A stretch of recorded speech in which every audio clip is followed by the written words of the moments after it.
Okay. So class is actually, it can be used for children all the way up to age 18. So they do have a tool for all the way up to high school. And for our sake, for early childhood, we're going to be focusing on 0 through 5 years old. So this is the manual. This is the outside of the manual and what it looks like and the age ranges that it applies to. And again, we're going to be talking about all three age ranges because you are directors of programs that deal with all of them. And for your teachers, they do have specific webinars that we have done that focuses just on the age group that is relevant to them. So underneath the manuals, you see which age group that each manual or what infant is uh, defined for classes 0 to 18 months, etc. I did have a question that just popped up in the chat box that asked, what if they have a mixed age classroom? So what we would look at is what are the majority of your children's age. So, you'll see this, of course, in that 15 to 18 month range, and some kids may be, taking longer to move into the older classroom. So the class observer is going to be looking at the majority of the children in the classroom, what their ages are, and that is the manual and the tool that they will be using. Thank you for that question. And please, if you do have any questions along the way, please feel free to type them into the chat box and I will respond to them accordingly. And if I miss it, you can certainly email us later. So how do we assess? The class is broken down by what it calls domains. So the domains are kind of your overarching ideas. You're looking at one age group is looking at responsive caregiving. Another age group is looking at emotional behavioral support and engaged support for learning. So you see there's broken down a little bit more. And then the third age group is looking at it in three different eyes: emotional support, classroom organization, and instructional support. So if you could think about those three age ranges that we talked about, what do you think that this is going to be going into? So the first one is the infant, second one is toddler, and the third one is the pre-K age group, the 3 to 5 year olds. And this just follows their development. So the infants are really looking for somebody to respond to their needs, their basic needs. Of course, everything is built into responding to those needs. Toddlers, as they're growing, you can kind of separate those out a little bit more, where you can kind of focus on their learning in a different way than providing their emotional behavioral support that we can assess those in two different ways. And pre-K, as they're getting older, of course, we can even break it up even further. So that's how the tool is broken up. So let's look at this picture here. So the focus of class is interactions. So why are we so focused on interactions? I want you all to look at this photo right here of these two children playing and talk about what it is that they're doing. So if you can please respond in the chat box and let us know what it is that the children are doing. I will read those out. All right. Say watching each other paint, right? And exploring with their whole bodies. Thank you. Parallel play. Yes. And oh, this participant noticed that the teacher is close. You see the teacher right there on the right. And the children are staying in one place. Yes, that is the assumption that they're staying right there on that paper. So what is this telling us?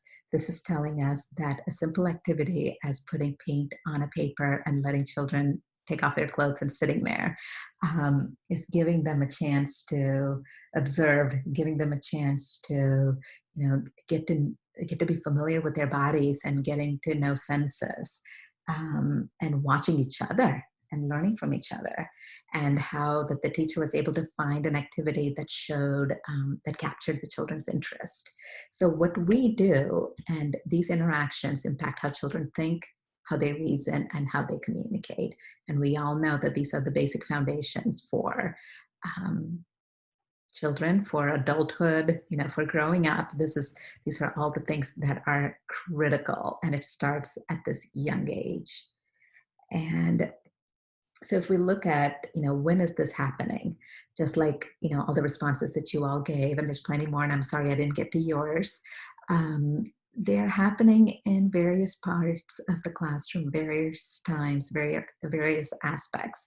So social development, behavior, classroom management, you see interactions there. There's simple things like right here, the teacher put the paper on the floor, and that is a way to manage where the paint is going to be. So simple way to manage a classroom. And you have learning and cognitive development. We talked about that sensory play. All that leads into that cognitive development and, of course, the learning that's happening with these infants here. And these three categories is exactly how the class is broken down. So these are the ways that we are more used to, talking about child development. So if we just take that same language and use it in class terms, this is what we have. You have social development, and again, the yellow is infant, the red is toddler, and that blue-green is pre-K. So these are the subcategories, if you will. We call them dimensions in the class tool under the big domain.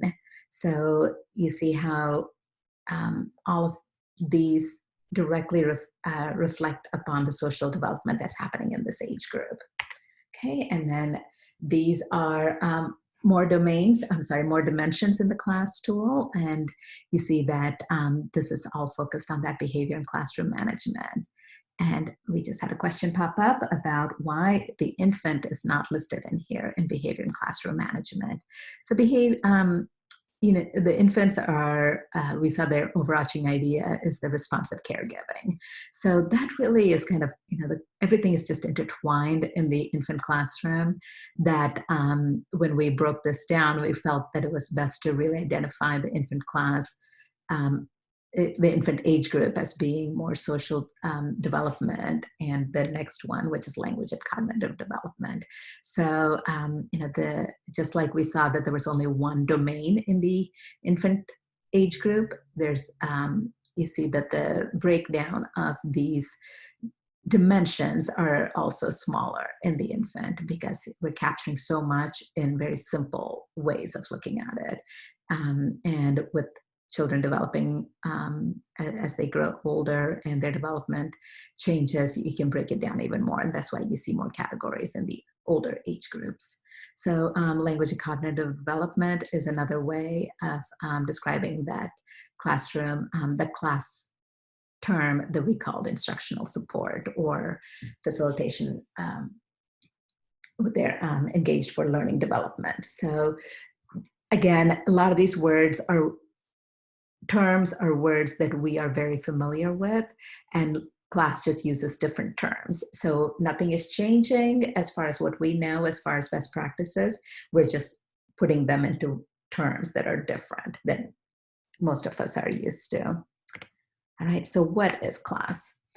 So the way I like to really describe it is, we're looking at a structure.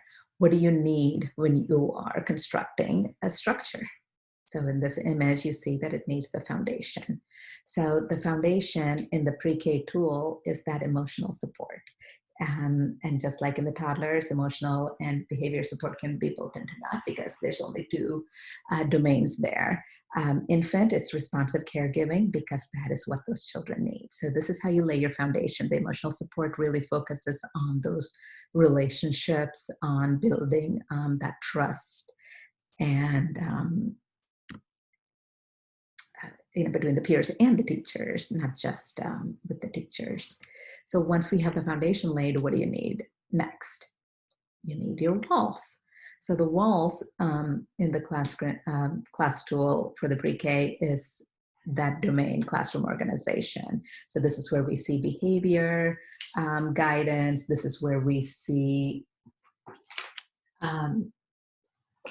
the focus on the instructional formats. How are you providing these activities to the children, and how productive are you with their time?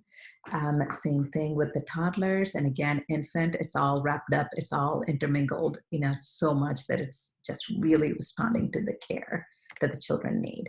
So finally, what do we need to finish off our structure is that roof.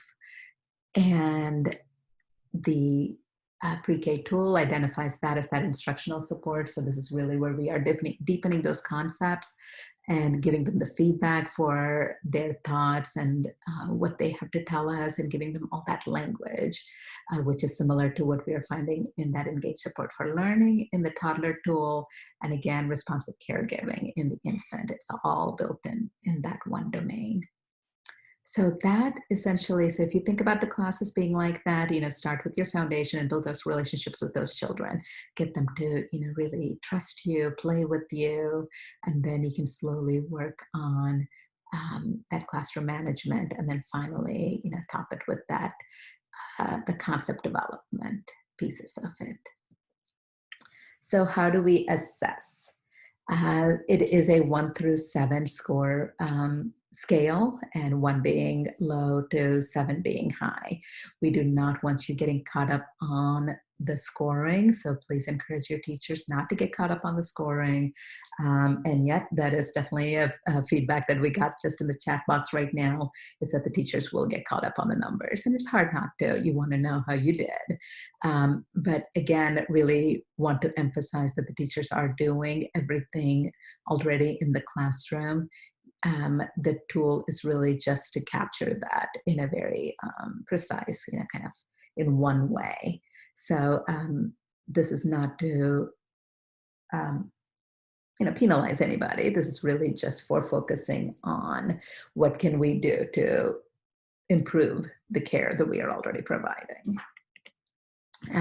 So those scores are directly obtained from these words. So for example, if you are seeing that the teacher is smiling often, that they are frequently on the floor with the children, that they are, that there are many open-ended questions that the teachers are asking, all those kind of fall into that high category. So then you know that the score that the observer will provide will be in that high range.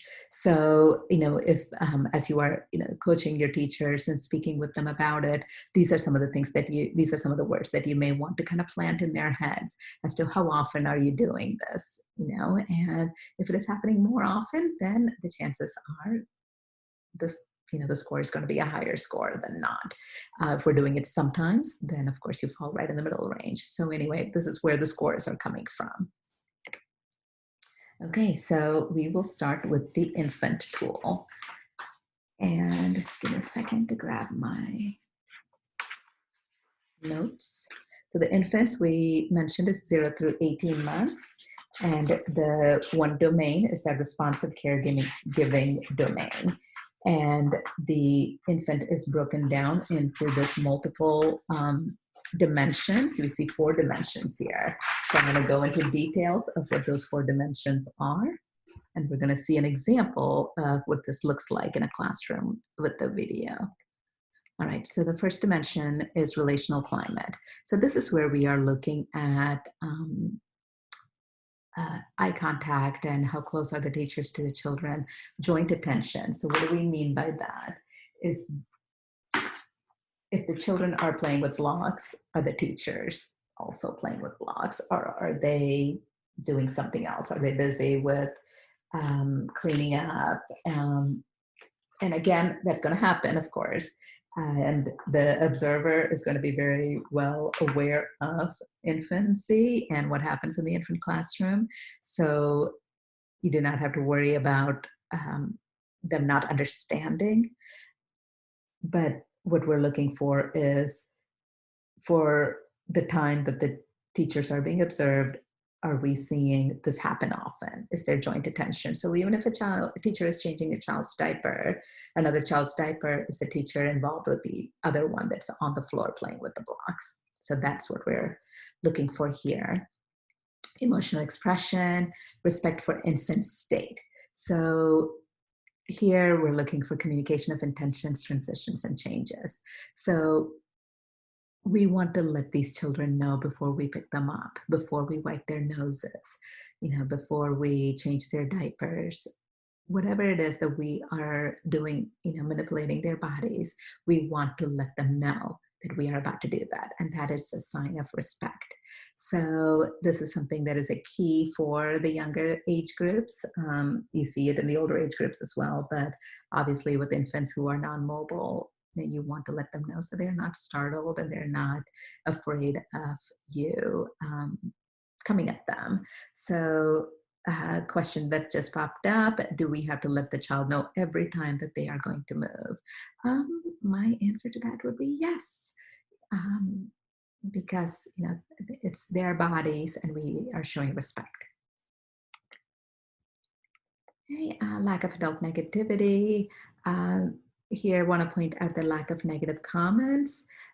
So, for example, if somebody's having, just many bowel movements and you need to change the diapers often, how are you communicating that to your co-teacher or um, to the child, just by either a look or a frustration sound, a big sigh, whatever it is, we really want to be aware of that when we are with the children.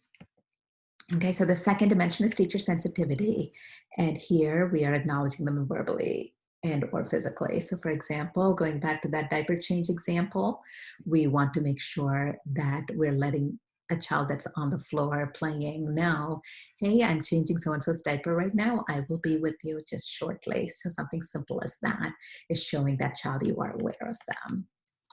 Being responsive, you adjust your actions based on the individual needs of the infants. So if somebody really needs you to be on the floor, that you kind of stop doing what you're doing, or maybe you bring the child that is on your lap being fed their bottle down to the floor so you can be with the other children, where before you were sitting on the rocking chair. So just making those simple adjustments so you can come and place your hand on the other child that needs a little bit of comfort. Okay, so I'm sorry, flip that too quickly. Infant comfort is what we're looking for here as well. Um, it's very clear when an infant is comfortable with you and who can be soothed and calmed by what you're doing or any effort. They may not be in the mood to be calm at that moment, but the fact that you are able to make those efforts is something that is going to be looked at here. Okay, the third dimension is facilitated exploration. So this, where we talked about this is that learning cognitive development. This is where that's measured. So we're looking for, here we're seeing that joining in the experiences. So really, not just that your attention is being with what the child is doing, which is what was measured in that first dimension, if you remember, in that relational climate. But here we're going beyond that and saying, I'm really interested in what you're doing. Let's see if we can stack up these blocks together. Or you're doing that parallel play with that child and you're stacking your own blocks and they're mirroring your behavior. All of that is seen here for involvement. Okay, and that you are focused on the infant, so you're supporting their exploration. So you have a child who's really just on that cusp of learning to crawl. So you move that toy that the child is reaching for just a little further for them, so then they can keep trying to reach for that toy and possibly getting forward and crawling. So those are the type of things that we want to see here. Expansion of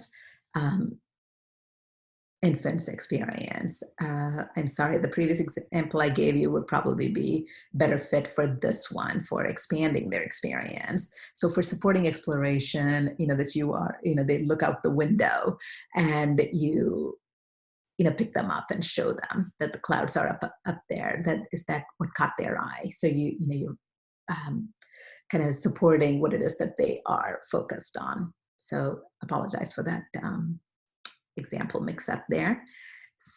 Okay, the final dimension is early language support. So here we are verbally labeling objects, regardless of the fact that your infants are not verbal yet, that, so very important that you are verbally giving them a lot of words for what it is that they're seeing and looking at in the classroom and engaging with. Communication support, imitating their sounds, repeating their sounds, So ball, etc. And communication extension, you are showing them turn taking. So these are, key components in helping them develop all those skills as they keep growing. Just want to make sure I covered everything here with, the reason that we are doing this turn taking. Now, turn taking here, we're not talking about taking turns with toys, but taking turns with speaking. So, the child makes a sound, and then you respond to that sound, and then the child gives you a response back, and then you respond back to that. So that back and forth conversation is what you are modeling here. So again, just because they do not have words yet does not mean that we don't show them that example of how to have that conversation. So that's what we're looking for here. And that pausing, here is where we really encourage the teachers to wait for them to respond. So you ask them a question, but don't answer right away, but give them a chance to get their thoughts together and respond. So the pausing is key in helping them develop that communication. So that is it for the infant tool. So right now we're going to watch a video that gives us an example of what this looks like in the classroom in real life.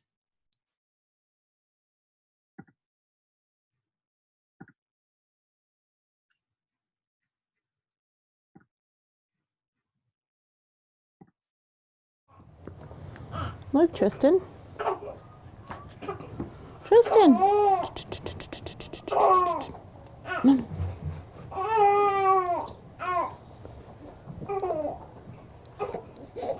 Oh, you want to grab that, huh? Yeah.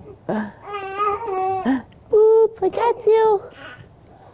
I got you. Go get it, huh? You trying to get it? Let's scooch closer. Scooch closer. There it is. Oh, he got it. Yeah.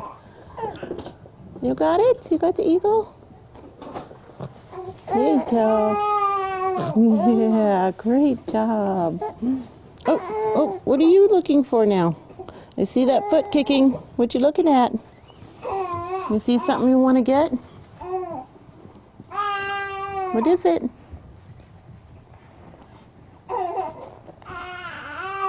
Reach it. Reach it. Where's it at, Faith? Look, Delaney's got duck. Quack. Quack. The duck go quack. Quack. Okay, so that was a great example of facilitated exploration. So if you remember what facilitated exploration was, we talked about, I'm just going to go back here so you can look at it. We talked about being involved and focused on the infants and expanding their experience. So some of the examples of that was how the teacher initiated the interaction with that little boy by saying, "Look, Tristan, look," and then moving the puppet towards him and making noises. And then she joined in with what was happening with the duck and making the duck quacking sound. You saw definitely a lot of infant focus. This was not the teacher's agenda here. It was definitely what the child wanted. She saw that one child was looking at the puppet and moved closer, and then the foot was kicking, so she noticed subtle things that the children were doing and followed their leads. And then she was expanding the infant's experience by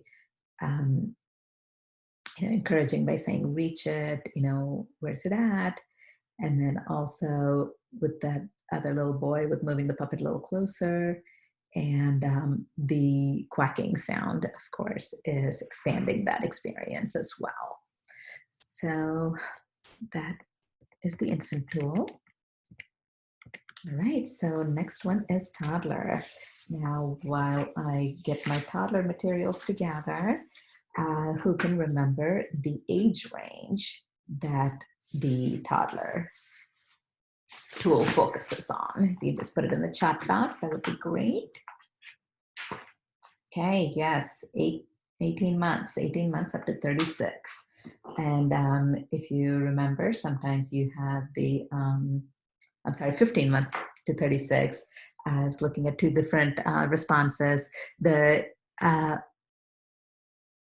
infant tool can be used up to 18 months based on the number of children in the classroom. So toddler can be used starting at 15 months. Okay, so toddler, we have two domains. Where infant, we had one. We have the emotional support and facilitation of learning and development here. And the first domain has 5 dimensions. The first one is positive climate. So positive climate, we are looking at relationships as being the first one. And of course, the key here is the one that I want to point out, it's not the key, is peer connections. So we are looking at how are these toddlers relating to each other. It is, we want to start encouraging this, of course, at a young age, but definitely more when they start becoming toddlers. Okay, positive affect, which means, if the child is smiling, are you frowning, or are you showing some negative response, or are you smiling? So we want to, have those positive matched affects. That's what we're looking for. Physical or verbal affection, we want to see some of this, the hugs and the smiles, or just, very nice gentle language. I love yous. Or that was great, all those type of just positive words that you see that you want to hear. A question just popped up. What if a child does not like physical affection? Great question, and very, very relevant.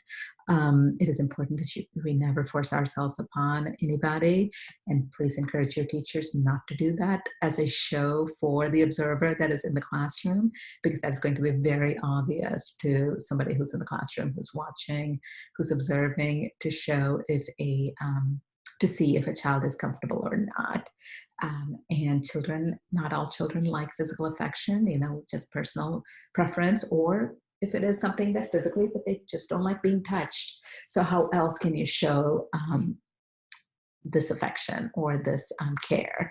Is that smiling and the laughter and the attention that you are providing? So there's many ways of showing it. And of course, also be mindful of the fact that some cultures do not like that physical affection. So it's also important to be mindful of that. Okay, respect. We are wanting to, hearing a lot of that respectful language, please and thank yous, and just a calm way of speaking to each other. And of course, the key is that the children are going to be modeling after you. So the way you speak, they're going to be, of course, speaking to each other and to you. The eye contact is listed here. It's not one of the ones I pointed out in my box, but I do want to mention that is a cultural preference also. There are many cultures that do not approve of eye contact to adults. So just be mindful of the children in your classroom.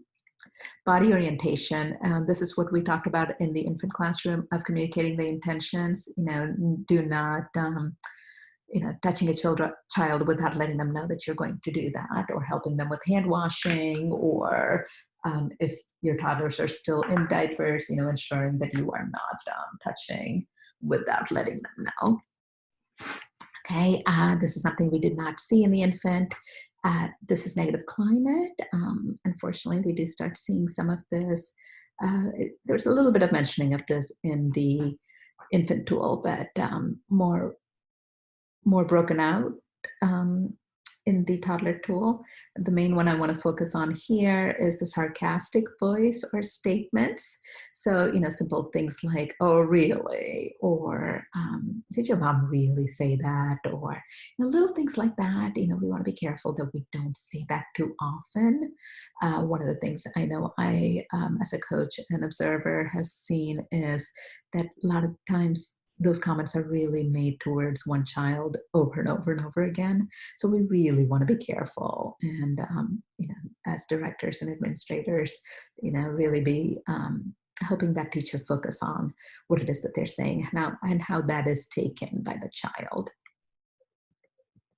And teasing, humiliation, we want to be really careful of that we are taking, any comments that we want to make if there was some negative behaviors from the child, that you really go and speak to them personally, privately, and not address it in front of the entire classroom, because that is humiliating. On child negativity, of course, the class tool is very understanding of the fact that it's going to happen. This is a toddler classroom. It is definitely going to happen, and it's going to happen when the observer is in there, because that is something, it's a person that the children are not used to. So there's going to be some, something that's going to come up. But the key here is that, does it escalate? And most of the time, there's one incident, it happens, and then everybody moves on from it because the teacher handled it. But the escalating is what we are looking at. So that's the key word here. Third dimension is teacher sensitivity. Are the teachers aware? Are they noticing children who are having difficulties or who are upset, and attending to them in a way that it is resolved? That is a key here. Okay, responsiveness, acknowledging and accepting emotions, that a child's anger or their cries and whining are not brushed off, but that they are acknowledged, and some resolution happens. Okay, child comfort, that resolution is what we're talking about, is you see that when it doesn't happen again. So the child is able to come back into a calmer version of themselves, after the teacher works with the child on resolving whatever issue it is. And if the child cannot come back to being calm or being, back to themselves, then the problem was not addressed. Maybe a different aspect of the problem was, but the true problem was not really addressed. So that's something that the teacher, by knowing these children and building that relationship with the children, know what and how to resolve the problem for the child. Okay, regard for child perspective is the next dimension. And here we are looking at child focus. So the key indicator I want to point out here is, behavioral marker I want to point out here is eliciting child's expression and ideas. So, really listening to what it is that they have to say, and what song they want to listen to, or what book they want to read. If you're doing an art activity, what color, they are going to get to work with. All that is going to be noted here. Okay, the second indicator is flexibility. Are we adjusting the pace for individual children? Of course, you have a class of 15, but how are you adjusting for the child, for each child? Is there enough flexibility in the schedule in your classroom to be able to do that? So this is something we want teachers to be very aware of. Support for independence. Is everything accessible for them, and everything that's that's there for them to experience in their environment, that the music instruments are not at a teacher level, that the paint is not put away, but it is available for the child to use whenever, at center time, whenever, whatever time that you are, these centers are open, are they available? and even if they're not available, that center's not open, do they have materials that are available for them to use if they are choosing not to participate in an activity that is happening with the teacher, for example. So, this is their classroom. We want them to be comfortable in it. So how are we doing that? Okay, and the fifth one, the final dimension in this domain of emotional behavioral support is behavior guidance. And here, the first indicator is proactive. And the behavior marker I want to point out is communicating clear expectations. So are we letting the children know what is going to be happening? Because especially this toddler age group, if you spring something on them, all of a sudden there is going to be some response from the child that's not going to be positive. So are we making sure we're letting them know that, remember, after we clean up, we're going to put our shoes on and go out, or our coats on and go outside. So, little things like that to make sure that the classroom, the day is kind of moving along smoothly. Okay, the second indicator is supporting positive behavior. So we are looking for positive phrasing in the for a behavior. So what, if you could, in the chat box, if you could please just type in what are some ways to say things in a positive way instead of using the word no, don't do this, don't do that. What are some examples that you can come up with real quick?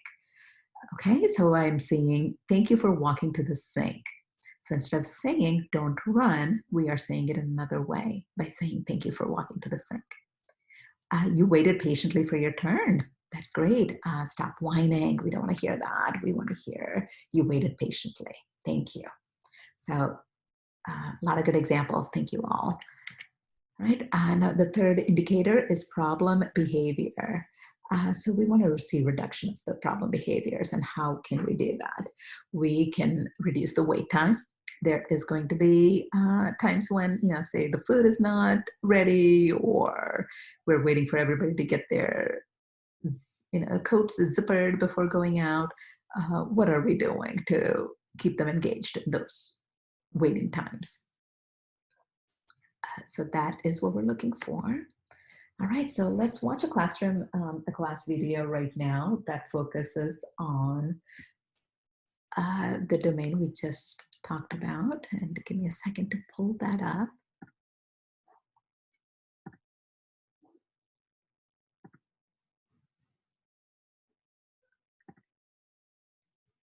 Okay, so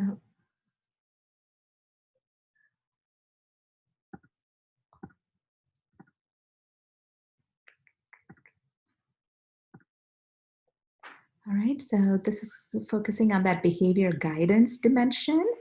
And as we're going through, please pay attention to what kind of things that the teacher's doing to be proactive, to support positive behavior, and also addressing problem behavior.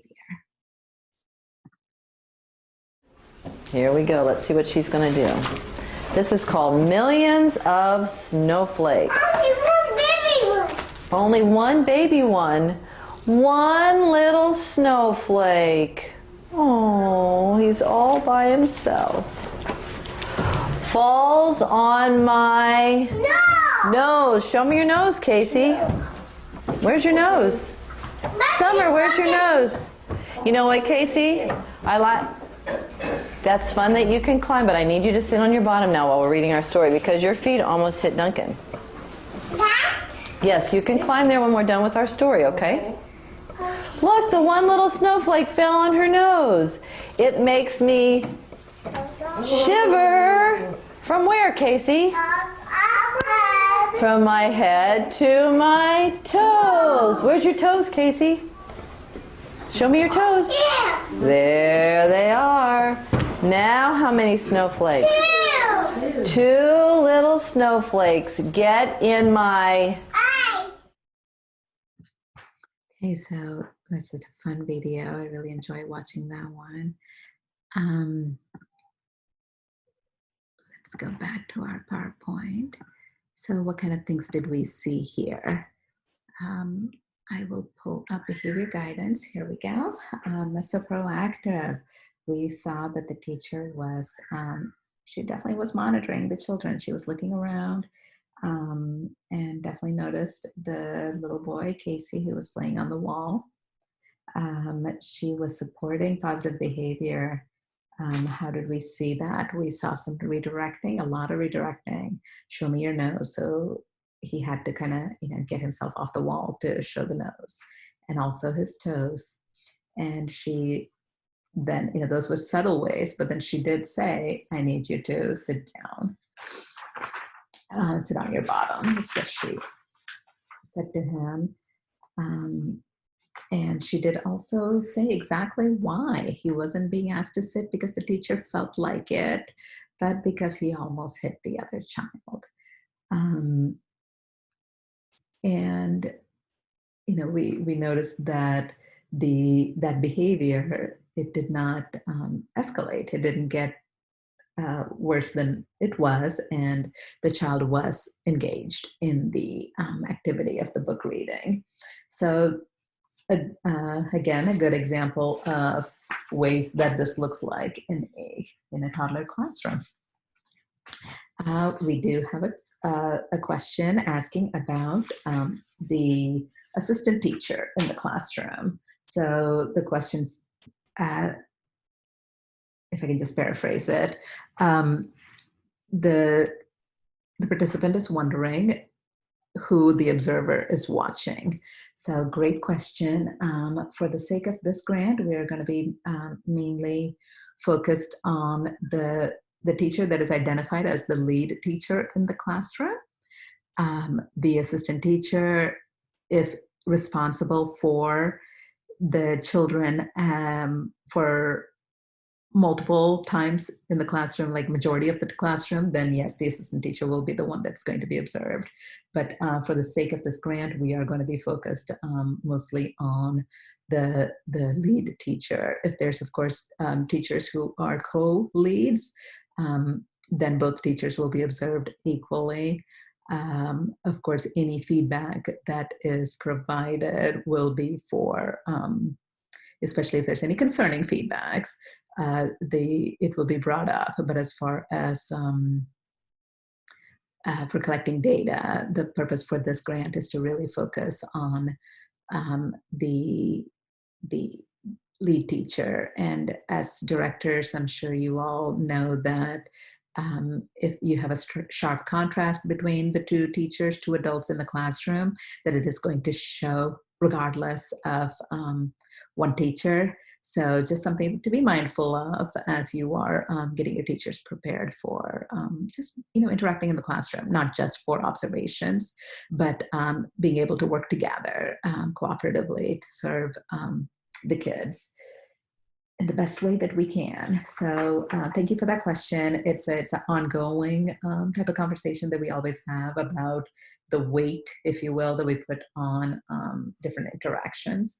But as observers, they will be using their best judgment. For example, I have been in the classroom and serving in multiple roles, including assistant and lead teacher. So I go in with that knowledge when I go into a classroom. So, same way, definitely come in with the understanding, but what the observer is looking for is what is written in the class tool.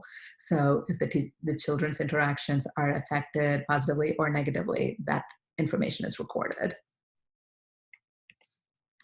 All right, so the next domain is engage support for learning in the toddler tool. So the first dimension is facilitation of learning and development, quality feedback, and language modeling. So the first one, let's focus on that.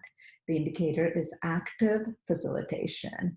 So what are we looking for here is that the teacher is providing opportunities for exploration of learning, and these are intentional opportunities. And even if, a spur of the moment event happens, how is the teacher guiding and facilitating that, that experience for the children? That is measured here. Expansion of cognition.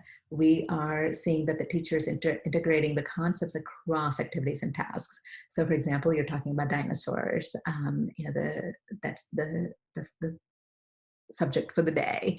Are we really kind of, keep bringing that up and really helping the children deepen those concepts as throughout the day, not just in books, but really during lunchtime, are we bringing it back up and saying, oh, you remember what dinosaurs ate? And just really kind of building it all in as we go through the day and different activities.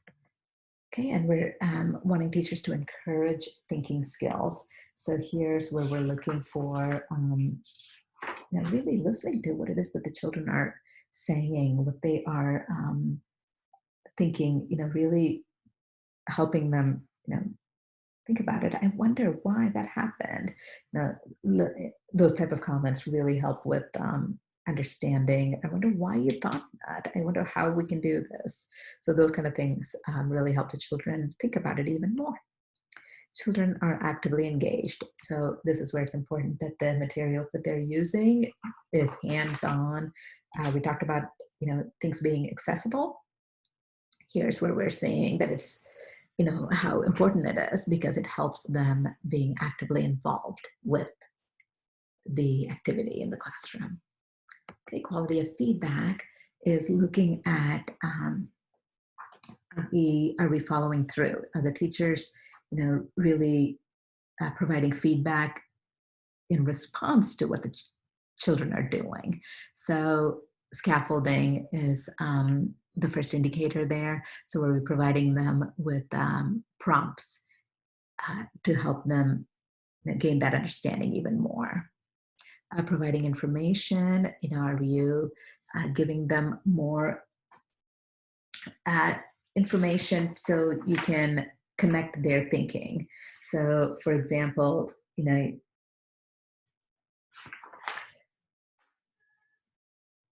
you're adding that information to help them move beyond what it is that they just said. So the child, for example, hears the wind and you say, well, how are you hearing the wind? I wonder what you heard outside that makes you think it's windy. The child might say, oh, I hear the branches against the window. So those are different ways that you are expanding their thinking. Okay, encouragement, giving them specific feedback, not just a good job or that's nice, but really, you used a lot of colors in that painting, very specific to what it is that they're doing. And why do we want to do this? We want to do this because it encourages the child to keep going and to do it even more. So it's very important for them to gain the confidence based on the responses that they are receiving from you. And it's very specific to that child and not just something you can say to everybody in the classroom.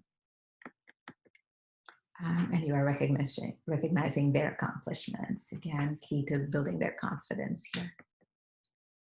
All right, the final dimension for a toddler is language modeling. Here we are looking at supporting language use as the first indicator. And the one that I want to point out here is contingent responding. So what that basically means is that the responses that you are giving is in relation to what the child is saying, that you don't have your own agenda that you're trying to focus on, but you're listening to what the child is saying and responding back. Right? Open-ended questioning, the why and how questions versus the questions that might just give you a single answer. You are repeating, extending, and elaborating. The child says, it's brown. Oh, you see a brown rabbit. So you're just giving that extra information for them. Self and parallel talk. We are really narrating everything that we're doing or that's happening in the classroom. Advanced language is the final indicator here. We talked about labeling in the infant tool. Labeling is also very much measured here in the toddler tool because this is how we develop bigger vocabulary. All right, so here's the second video, which is going to be focused on the engaged support for learning domain. And while I pull it up, this is going to be focused on that quality of feedback dimension. So would like you to focus on scaffolding, encouragement, and affirmation that the teacher gives here.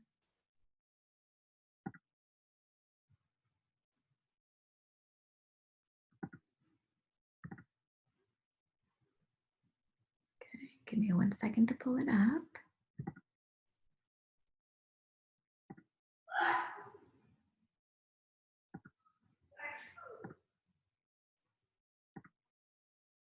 Thank you. Maybe more rope? Yeah. Well, let's see. Look at, there's more rope. I bet that's the end of it. Should we try? Let's try.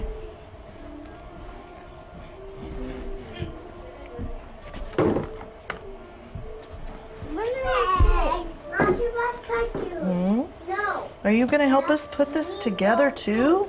Yeah. Oh, I'm happy. Because we need help, don't we, Jack? Yeah. Did you find it? It didn't fit? Oh. Well, let's see. How about this one? I bet this one. Does that go down there? That's the window. Oh, Look at this one. Look at this piece I found. the puppy. It's got the puppy in it. And I bet. Hey, first See, here's the fireman. Oh, Kyrie, careful. Try that. Or try it maybe right there if it doesn't. Okay. Here, turn it around. Look at, try that way.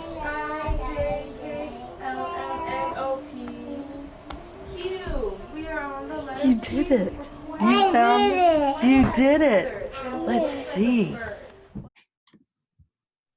Right, that closed captioning kind of started late. I apologize for that, but I think we were able to hear the child pretty clearly and the teacher.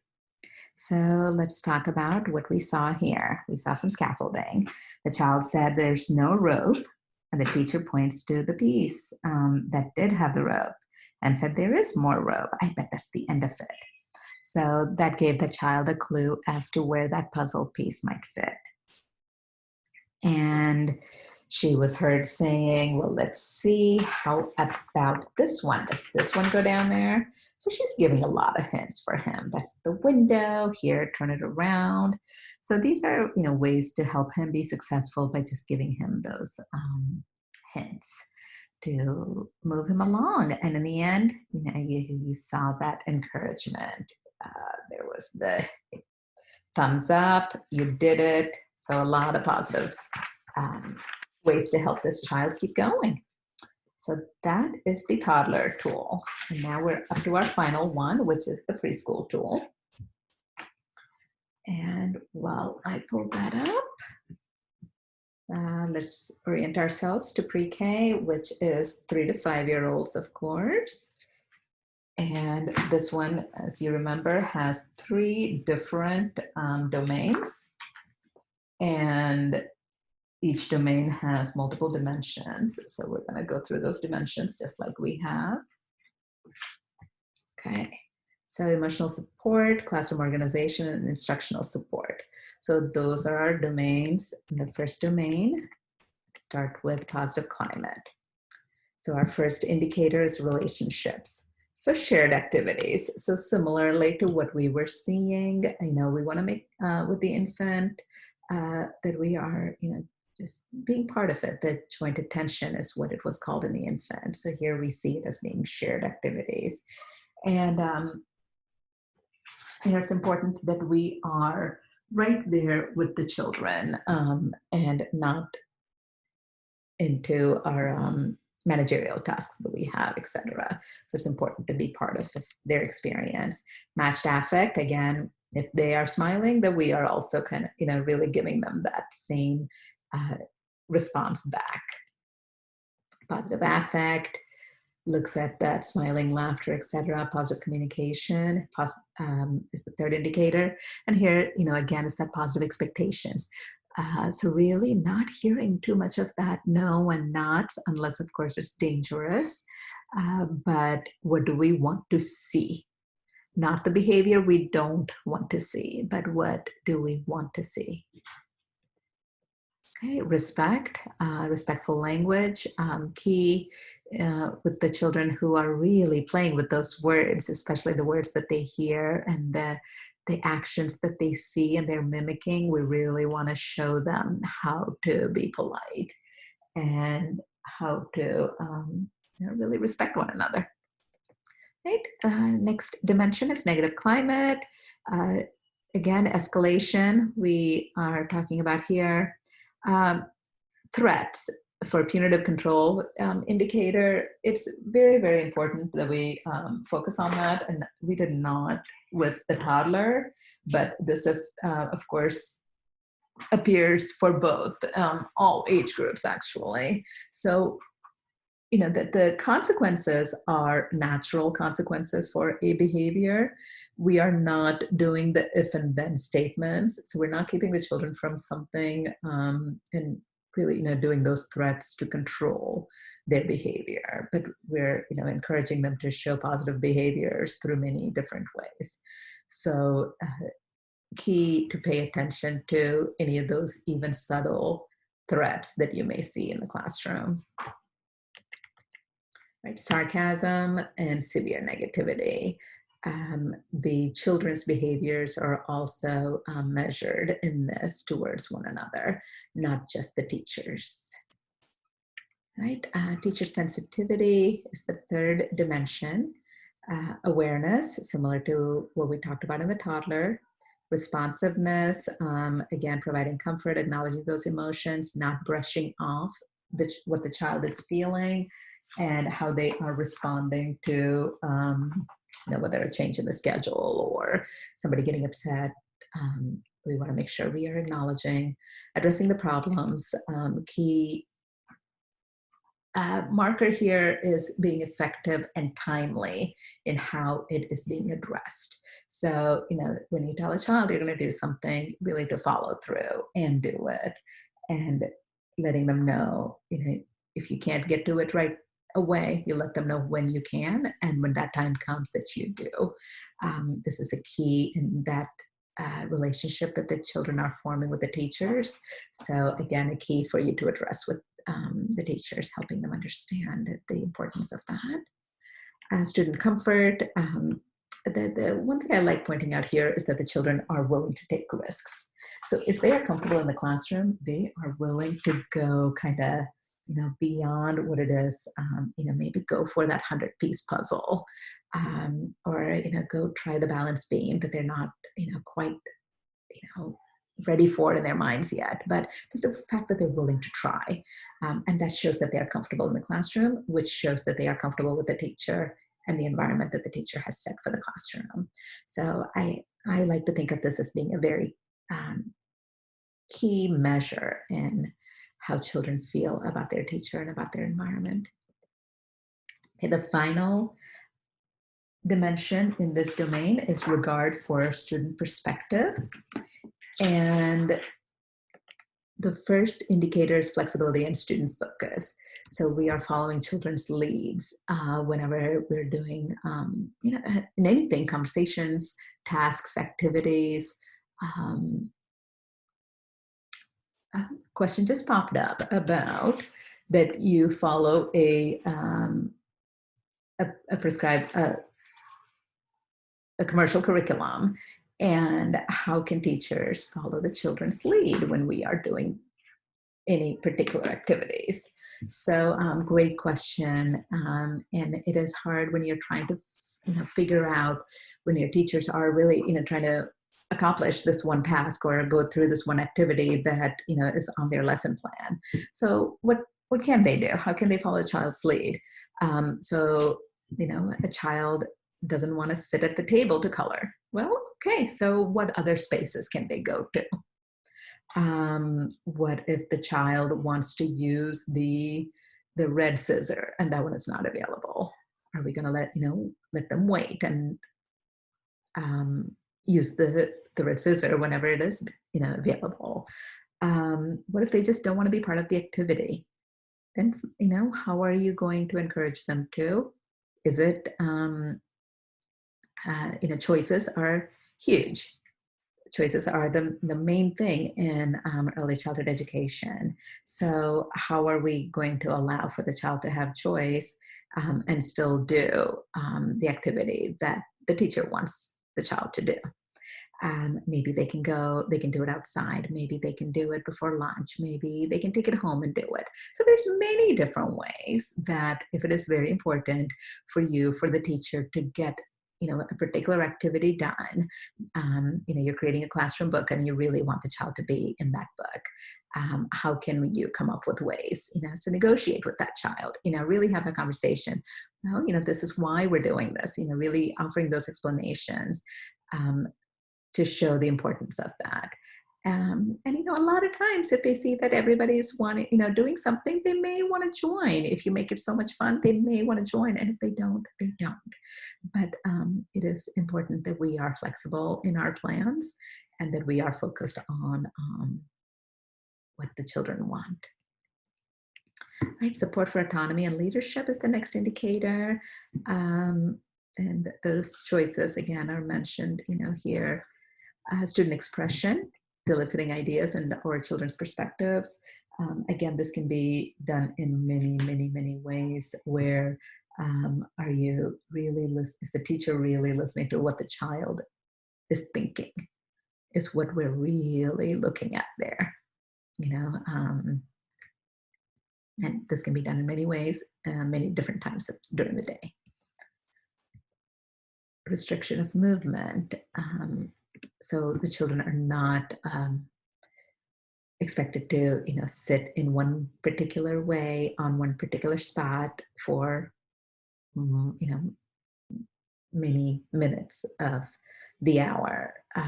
How are we allowing for that movement? Because children's body are really meant to move. Okay, so let's watch a video that is focused on this first dimension. We are going to be looking at that teacher sensitivity domain. And give me a second while I queue up the video.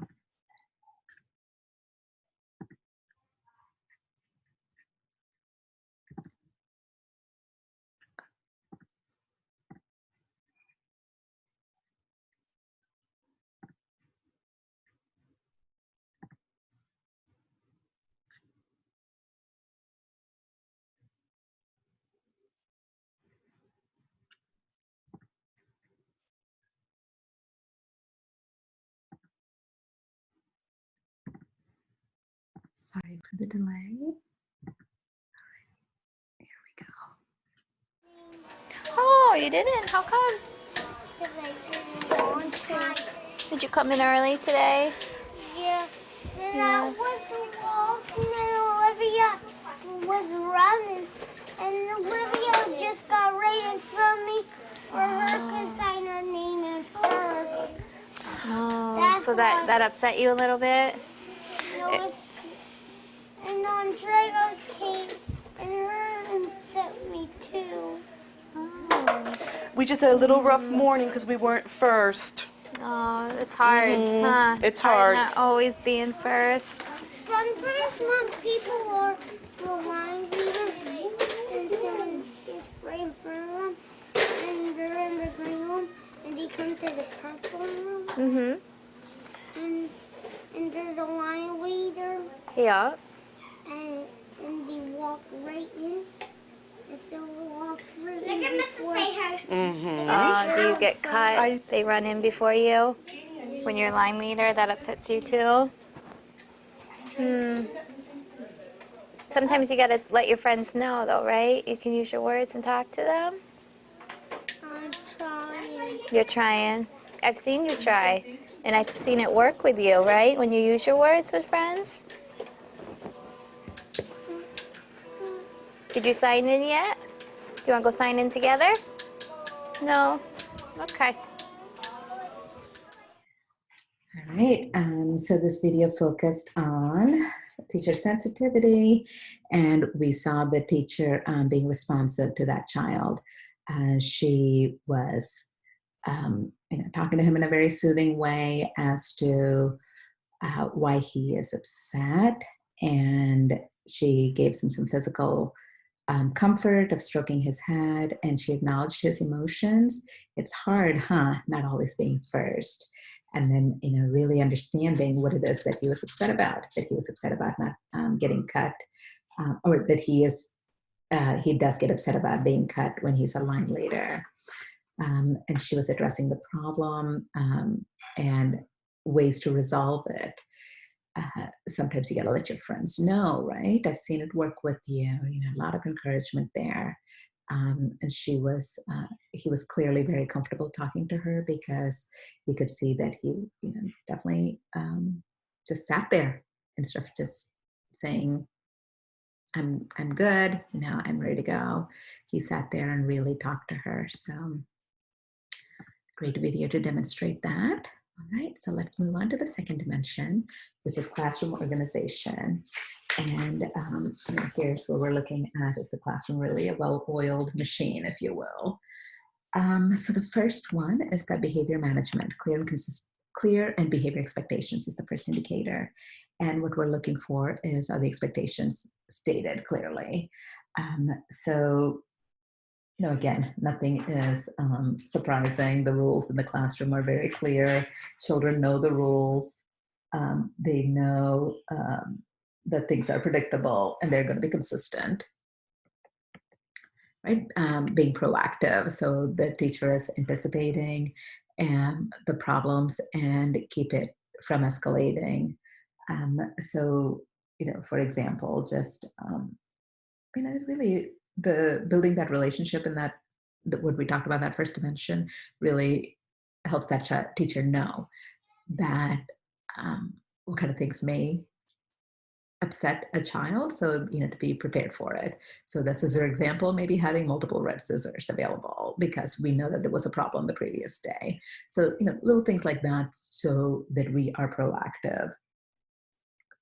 Okay, redirection, that we are using those subtle redirections, paying attention to the positive, using the children's names, all those little things really help with reducing that misbehavior. Student behavior is measured here. So really, other than that negative climate, where if we're looking at any negative behaviors, this is really the only place where the student behavior is measured.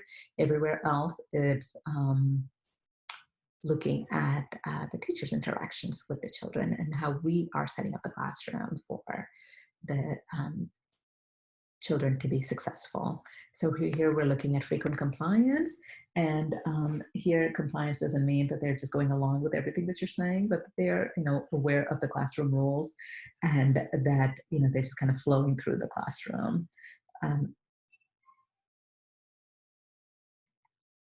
Okay, the next one is productivity, the next dimension.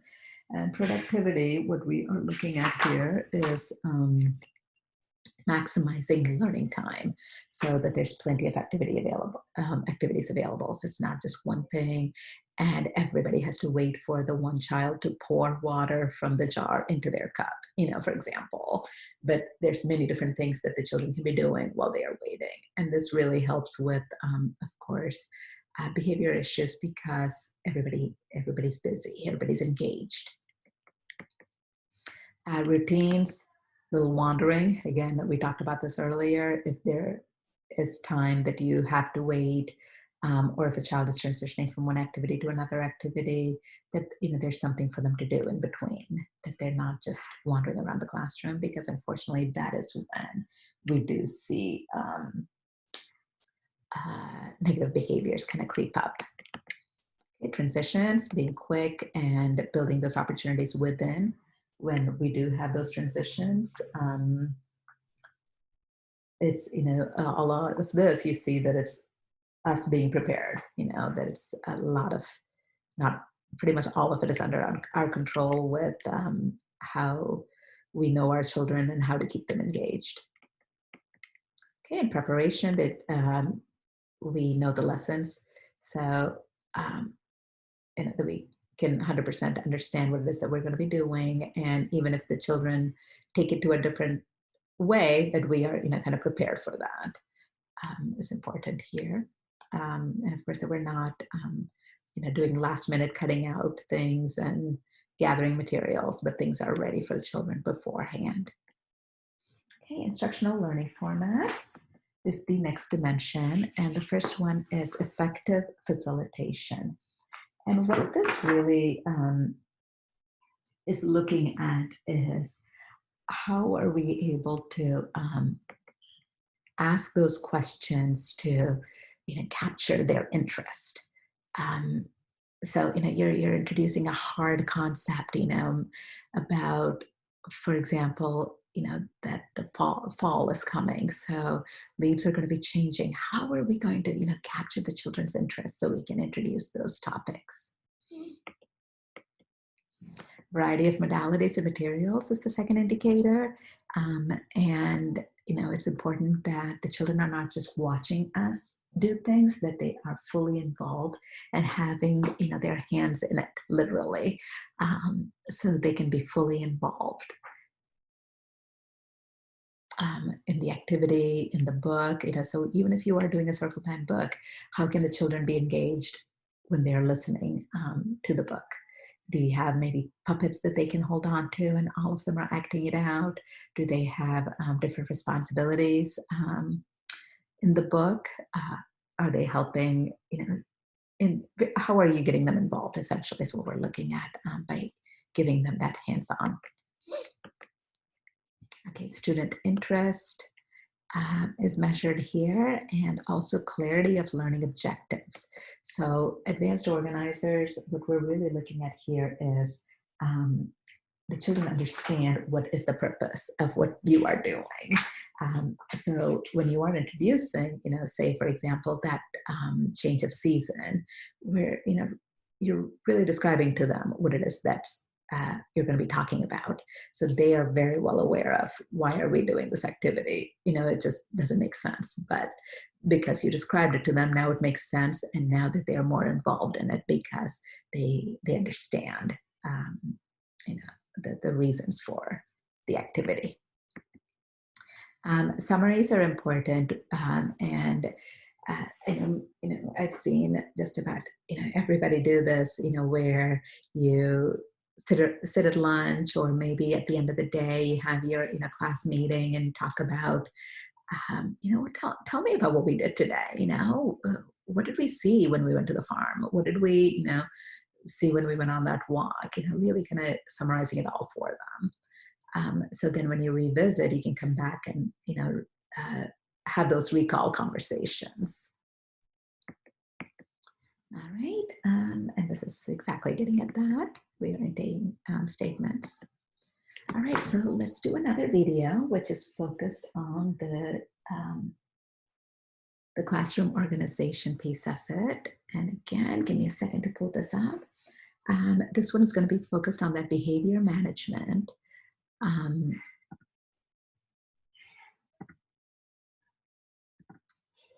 And here, what we want to look at is the clear expectations that the teacher has set.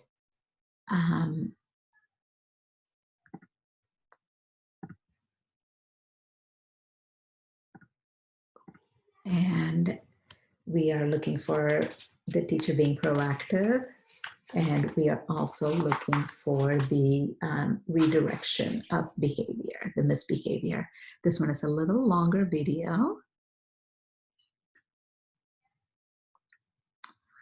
Here we go. Teamwork. Let me see you work together with the puzzle. Let's see. See how they're working together? Yeah. Look at their faces. They're happy. They're not fighting. Fatima, can you help someone with a puzzle? Then we're going to read our pumpkin book. What are you like? I see you. Hey, Sus, are you going to help with the puzzle? Yeah. Thank you. I'm going to help with the pencil. It's in my idea. It's in me. Okay, no. I can see it is me. No, no, no. Te están ayudando, Lizzy. Sí, pero te voy a ayudar a ti, ¿ok, Janet? Vente, vamos a hacer esto. ¿Y Jesús puede ayudar? Sí. Jesús, you can play with them. No. Okay.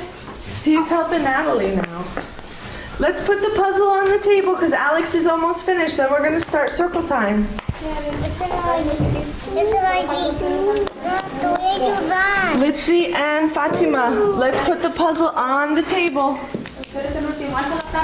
Jeanette, can you put it on the table? Thank you.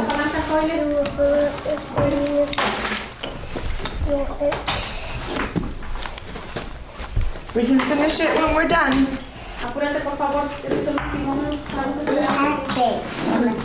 Just Alex? Almost finished, Alex? Okay, we'll wait for you. Litzy and Fatima, can you come over to the rules? Because I see arguing over here. Let's go over to the rules. I want to show you our rules. Come on over. Leave the puzzle pieces. Let's go over to the rules. What's that say? Do you remember? Let's say the words together. Let's, Fatima. Teamwork. Look at their faces. Are they arguing? No, they're happy. They're working together. Litzy, you too. Come on over. Because you were arguing too. Teamwork. We're helping each other. We're not taking the pieces away from each other. We're helping.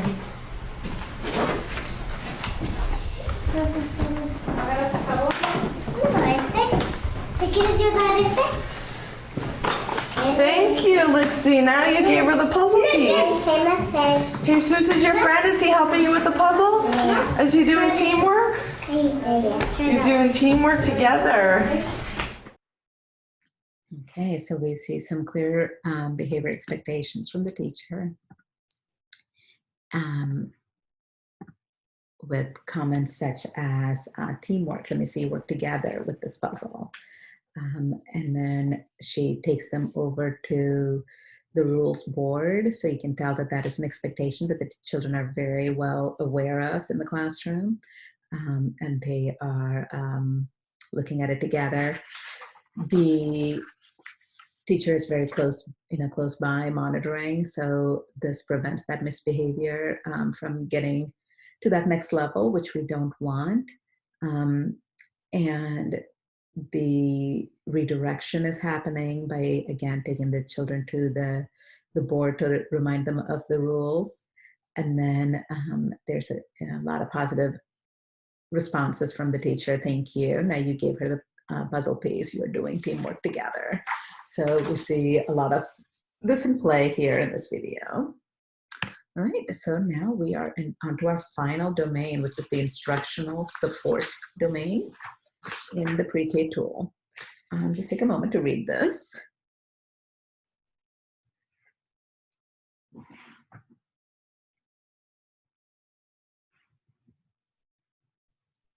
So though we are talking about instructional support, I want to make sure that we are not moving to that thinking of children being able to read and recognize there's colors and shapes and letters and everything, but it's more about being able to think, for themselves and being able to manage their emotions, and independent learning is what is the key in early childhood. So concept development, again, we're not talking about any one particular concept. It's about being able to learn to think and for themselves. So the first dimension is concept development with the indicator, analysis, and reasoning. Key ones we want to talk about here is those why and how questions. And the reason we ask those questions is because this helps us understand what is going on in their heads. It's a very intentional question, which is getting at the children's thinking. Okay, the second indicator is creating. We are looking for ways that the children are going to be brainstorming here. So, just really, when, you might say things like, now what kind of things do we need to ensure that the paper doesn't keep falling? So then you're getting ideas from the children as to different ways that they can come up with to keep the paper from falling. So there's no one answer. There's many different answers, so they're being very creative here.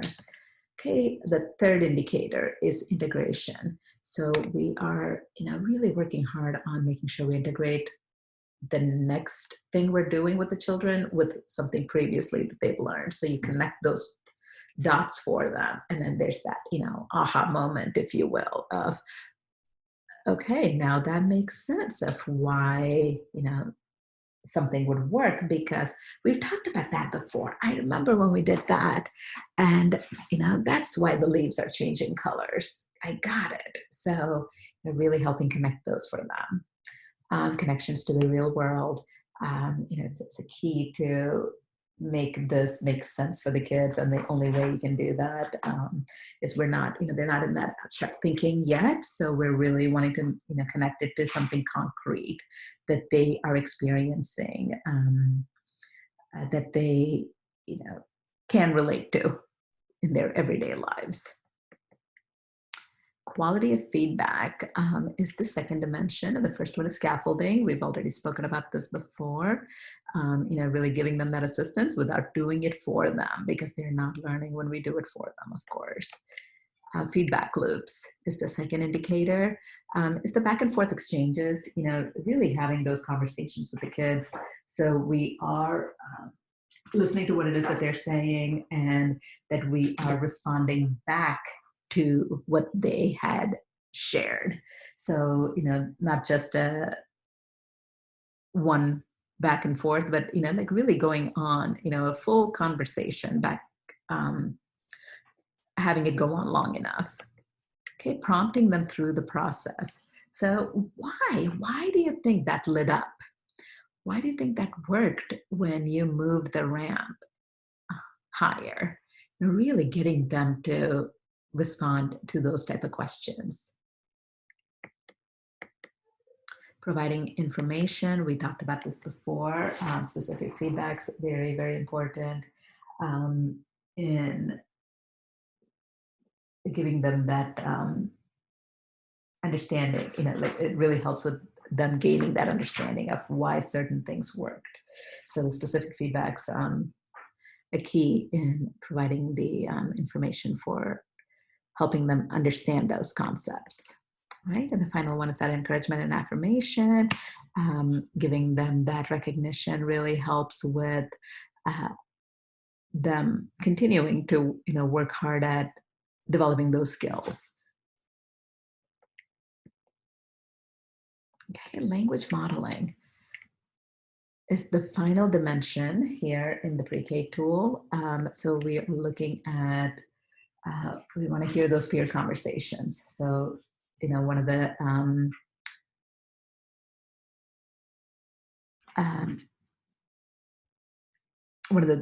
common things that a lot of people wonder is, like, we don't want the teacher to be talking too much, right? And it's like, yes, we want to have a balance of everything. The teacher is important in facilitating those conversations, but yes, we definitely do want to hear the peers having those conversations, building those relationships with each other. All that is measured here. Open-ended questions, we talked about that. Repetition, so we talked about the repeating and elaborating to, introduce that concept into taking it to the next level. So it's not just what it is that the child has, expressed, but you're adding, to that. Yes, that is a thermometer. Yes, that tool that you were talking about, that took the temperature, that's called a thermometer. So you're really giving them that extra information here. Self and parallel talk, we spoke about this before, helping them identify what it is that they're doing and what it is that you are doing. Just really that running dialogue that you have. An advanced language, we are providing them with a variety of words, really throw those big words at them and help them, understand the definition of those words, and so just so they are, very familiar with it. A couple of questions that I missed along the way that we can go back to is when we were talking about productivity in the classroom management. The participant asked, what if there's a sub in the classroom? So we were talking about being prepared for lessons. So what if there's a substitute teacher in the classroom? Really good question. So this is where you as the director will be working with the observer on what classroom that they're going to be observing when. So if there is a substitute in the classroom, the observer will not go in that classroom on that day. So you'll just coordinate with the observer on the scheduling, ensuring that the teacher is available on the day the observer comes, or just ask the observer to go into another classroom. If there is a long-term substitute for, say, a maternity leave or any other circumstance, and you have a long-term substitute being the same substitute for multiple days, then that is multiple weeks at a time, or even months. Then obviously the children's experiences with that substitute. So that is something that you will have to discuss with the observer, and we do want to collect that data. So the chances are, if it is a long-term substitute who is employed by your program, we would like to gather the data from that classroom. So they will be observed. Again, long-term substitute, but again, I have these conversations with the observer and just kind of figure out those details. Next question is, when we were talking about the quality of feedback dimension, my teachers don't have time to ask every child questions. They're in there alone. Really, really, really good point. We do not have the luxury of doing this every day, all the time, consistently. But you're, we're not looking at the fact that you're going around and talking to, all 18 of your children in that one observation period, because that is not possible, and that's not authentic either. So, are you showing, that you are using those skills in the classroom, whether it's with one child or whether it's with two child? It's assumed that you're going to be doing it with other children, is what the observer will be seeing, is that these type of interactions are normal interactions for the teacher. Is going to be very clear to the observer when it's happening, even if it's just with one or two children. So no way, no how is that going to happen in the short time that the observer is going to be in the classroom with all of the children. But the fact that that it is happening, even if it is with one child, is what the essence of the tool is going to be capturing. So that we're going to talk a little bit more about how long the observer is going to be in there in just a few seconds. So you'll see that this kind of goes in with that. So it is okay that the teacher does not have time to talk to every child in the time that the observer is there, and even if they are alone in the classroom and they don't have that extra support of an assistant teacher. Okay, so that is it as far as the details of the indicators within the dimensions in all three tools. So let's go into the housekeeping pieces of it. Oh, I'm sorry, let's first watch a video. I apologize. We have one more video to watch for the final domain. And this is going to focus on that concept development dimension. And let me cue that up.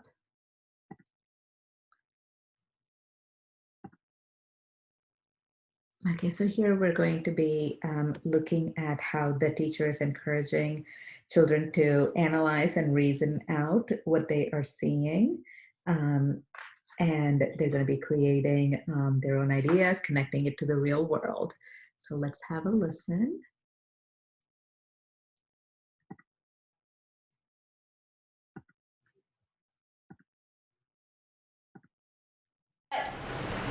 Is this an information book? Yeah. Why not? Tell me why. Tell me why this is a story. Why is this a fiction story?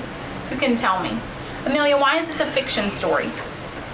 Because animals don't paint. Because animals usually don't paint. You're right. Elephants do. They could hold it with their trunk. So if maybe we'd have an information book about that. Why else can you tell me that this is not an information book? That it is a fiction book. Why else is this a fiction book? How do you know?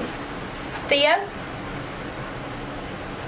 How else do you know that this is a fiction book? Animals don't live in real houses. Animals don't live in real houses. They might have shelter and protection like in caves, but they don't live in houses like this. Do they live in houses? Yeah. No, not like we live in houses. But owners let their pets go inside their house. Some owners let some pets go inside. Would you let a pig go inside your house usually? No. Not typically. Sometimes there are small pet pigs that people will. Moose. Would you think this is a moose? Would you let that go, this beast go inside your? No. No. Let's What read. about a guinea pig? You could have a guinea pig that is I a have much a guinea smaller pig. pig. You do have a guinea pig. So Okay, there's so much more that we could talk about here than just the concept development. But just switch back to my PowerPoint. Okay, so what are some of the things that we saw here? We heard some open-ended questions. Why is this a fiction story? She gave opportunities for children to generate their own ideas. How else do you know that this is a fiction book? And she definitely prompted them to think about the animals that would be at people's homes. So she was connecting it to their real lives. So, there was the conversation about the pig and with the moose, that beast come into their house. So a great video. It's definitely one of my favorites to watch, to hear the deepening of the concepts that the teacher is able to do so seamlessly. So, okay, so now we are wrapped up with our going into the details of the domains in each of the tools. So let's just talk about what this looks like when the observer comes out. So I'm just going to kind of skim through these. So everything we talked about, I hope the examples that we saw through videos and comments that were made in the chat boxes and comments that I was giving you showed that this can happen throughout the classroom. It can happen when you are in a play-based, active learning opportunities, when the kids are in center time, and whichever type of grouping they're in, small, large, or individual. They're great opportunities for interactions to happen between the teachers and the children, and also between the children as they're relating to their peers in all three age groups. Okay, so some of the things, especially as an administrator, that I would like you to kind of think about is, how do you create a positive learning environment? How are you helping your teachers build those strong relationships? What are the classroom rules and expectations that you have for your program and for the individual classrooms? Are you involved in those directly? Are the teachers, independently really doing those? How can you help them be more successful based on what it is that the class tool is measuring, now that you are more familiar with it? And how do you manage the time? Are the teachers having enough time to, plan, to prepare for the next day or for the afternoon? Because all that reduces their behavior, negative behaviors, because if the teachers are prepared, then the children are going to be engaged very quickly. So those are things that we really want to think about as administrators, and how best we can support the teachers in the classroom to ensure that they are going to be successful when they are going to be assessed on all these different indicators that we have talked about. Okay, so this is what it's going to look like when the observer comes into the classroom. So the observers are certified observers with early childhood background or some type of education background. And they are very well familiar with the tool and they can provide you the details of each age group that they are coming in to observe. So you may have a different observer if you have a program that has infant through pre-K. You may have a different observer who comes for different age groups, or you may have somebody who comes for the same person who come for all of them. But they are going to be certified in each of those three tools separately. So typical observation is 4 cycles. Again, the observer will decide if they need to do one more or one less based on kind of what happened, if there was an a fire drill or something that happened to interrupt the flow of the observation. So I apologize, this says 15 minutes on here. The infant and toddler are the infant is 15 and toddler and pre-K are 20-minute observations. So just again, with those details, those are questions that the observer can give you. And I'm trying to think what other information you may need.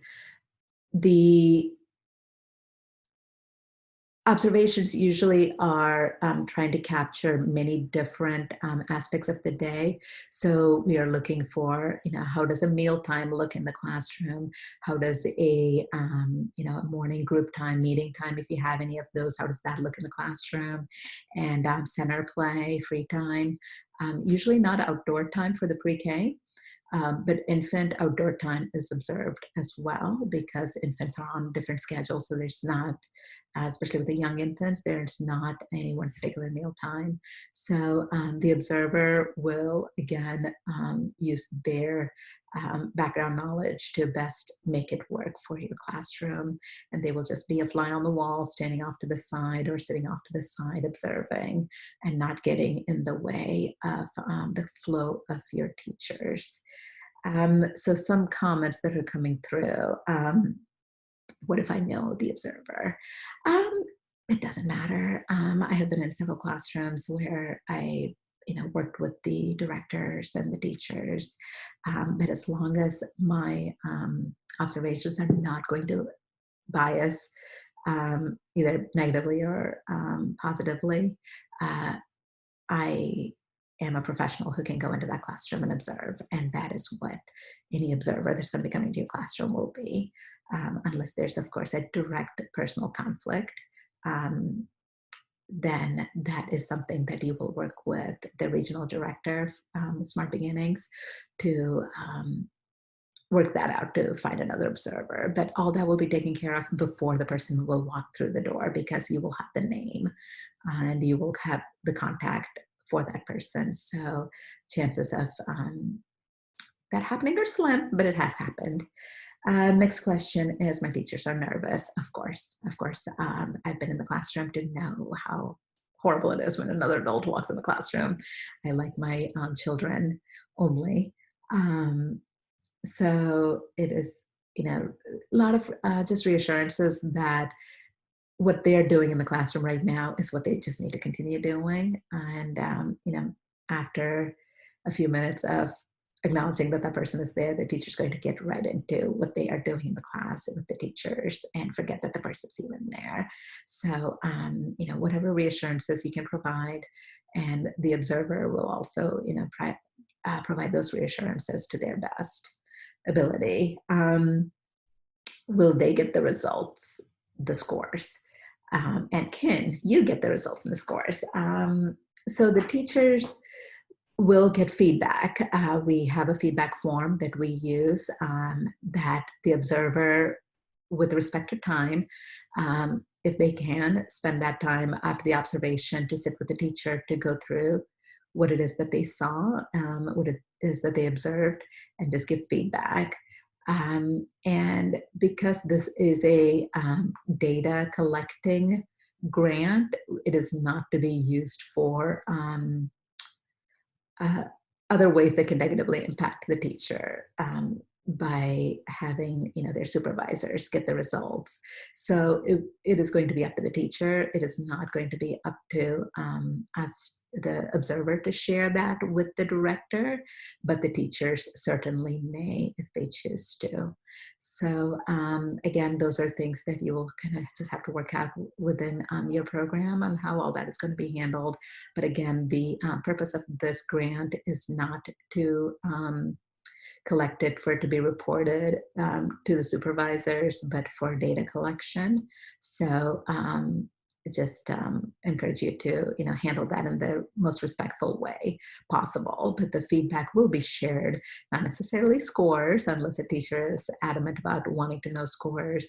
Normally, I just have a feedback form that we fill out that does not have the scores on it. But again, that may change based on where we go with this grant. But as of right now, it is written and verbal feedback without the scores on there. So those are all the questions that have come in.